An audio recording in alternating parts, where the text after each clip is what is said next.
महंगाई कहां से कहां पहुंच गई। क्या यही है मेरे गुनाह? अब तो 1 साल से महंगाई के विषय पर बोलना ही बंद कर दिया है। कुछ लोग मुझे गुनहगार कह रहे हैं। अरे हम तो फकीर आदमी हैं, झोला लेके चल पड़ेंगे जी। रहना चाहिए कि जाना चाहिए।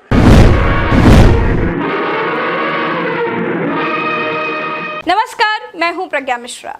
दोस्तों, हिंदुस्तान में महंगाई से हाहाकार है। सिलेंडर 25 रुपए महंगा होकर 900 हो गया है। जिस सब्सिडी का ढोल पीटा जाता है वो केवल 35 रुपए से 50 रुपए तक आती है। पेट्रोल डीजल दोनों 100 के पार हैं, खाने का तेल 200 पार है।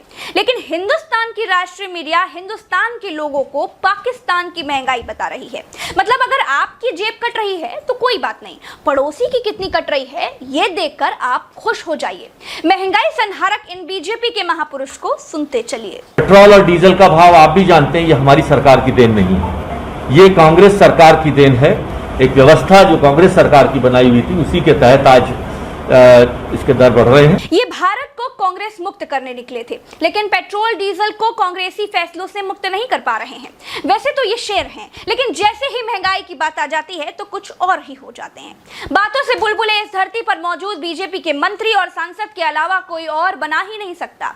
महंगाई घटाने आए थे, पेट्रोल 35 रुपए में करने आए थे, काला धन लाने आए थे, भ्रष्टाचार मिटाने आए थे, लेकिन हुआ सब कुछ उल्टा। 60 महीने का समय मांगा था, झोला उठाने की बात हुई थी, लेकिन 7 साल में ही लोगों को झोला छाप बना दिया।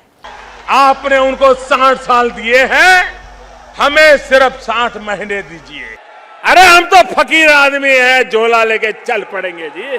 मोदी जी से तो कोई बोल नहीं सकता, उनको केवल सुना ही जा सकता है। उनकी इनकमिंग कट है, आउटगोइंग चालू है। लेकिन बीजेपी के हमारे ऊर्जा मंत्री महंगाई पर कहते हैं, क्यों कार चलाते हो, क्यों बाइक चलाते हो, साइकिल चलाओ। जब सब लोग गाड़ी चलाएंगे तो पेट्रोल डीजल तो महंगा होगा ही।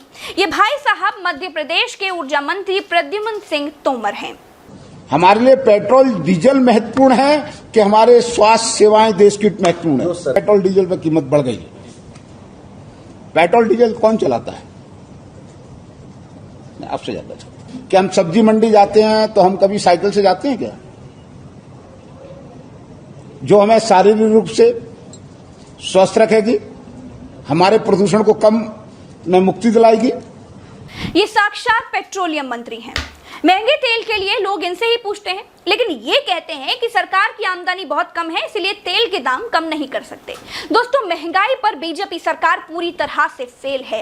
राष्ट्रवादी गीतों की आवाज के नीचे महंगाई से मारी जा रही जनता की आवाज दब जाती है। जब लोग और परेशान हो जाते हैं तो पाकिस्तान की महंगाई दिखा दी जाती है। जनता को भी लगता है कि सिर्फ भारत में ही नहीं, चारों ओर महंगाई की मार है। आज के लिए इतना ही, चलते हैं। राम राम, दुआ सलाम, जय हिंद।